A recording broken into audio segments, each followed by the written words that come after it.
Albert Einstein once said, everybody's a genius. But if you judge a fish by its ability to climb a tree, it will live its whole life believing that it is stupid. Ladies and gentlemen of the jury, today on trial we have modern day schooling. Glad you could come. Not only does he make fish climb trees, but also makes them climb down and do a 10-mile run. Tell me, school, are you proud of the things you've done?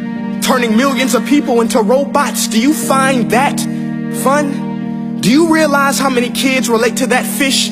Swimming upstream in class, never finding their gifts, thinking they are stupid, believing they are useless? Well, the time has come, no more excuses. I call school to the stand and accuse him of killing creativity, individuality, and being intellectually abusive.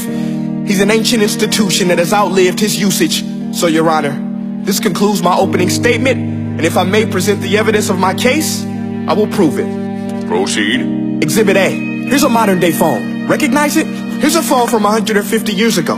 Big difference, right? Stay with me. Here's a car from today, and here's a car from 150 years ago. Big difference, right? Well, get this. Here's a classroom of today, and here's a class we used 150 years ago. Now ain't that a shame? In literally more than a century, nothing has changed. Yet you claim to prepare students for the future? But with evidence like that, I must ask, do you prepare students for the future or the past? I did a background check on you and let the record show that you were made to train people to work in factories, which explains why you put students in straight rows, nice and neat, tell them sit still, raise your hand if you want to speak, give them a short break to eat, and for 8 hours a day, tell them what to think. Oh, and make them compete to get an A letter which determines product quality, hence grade A of meat.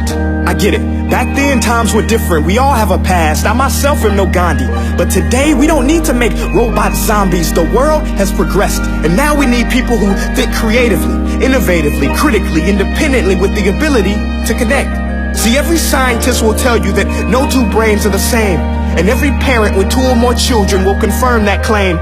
So please explain why you treat students like cookie cutter frames or snapback hats, giving them this one-size-fits-all crap. Watch your language. Sorry, Your Honor, but if a doctor prescribed the exact same medicine to all of his patients, the results will be tragic. So many people will get sick, yet when it comes to school, this is exactly what happens. This educational malpractice, where one teacher stands in front of 20 kids, each one having different strengths, different needs, different gifts, different dreams, and you teach the same thing the same way?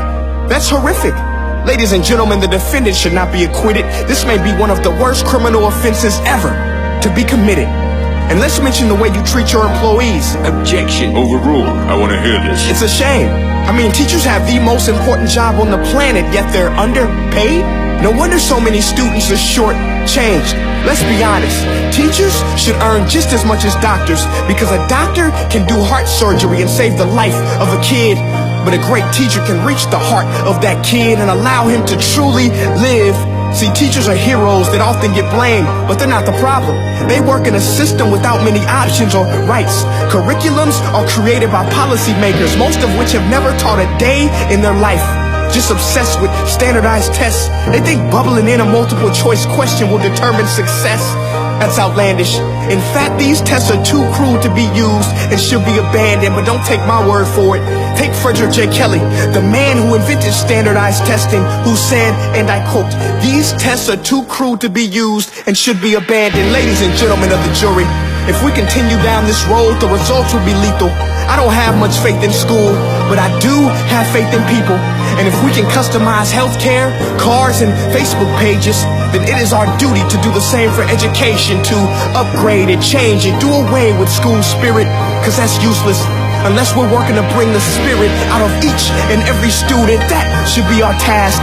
No more Common Core. Instead, let's reach the core of every heart in every class. Sure, math is important, but no more than art or dance. Let's give every gift an equal chance. I know this sounds like a dream, but countries like Finland are doing impressive things. They have shorter school days. Teachers make a decent wage. Homework is non-existent, and they focus on collaboration instead of competition. But here's the kicker, boys and girls. Their educational system outperforms every other country in the world.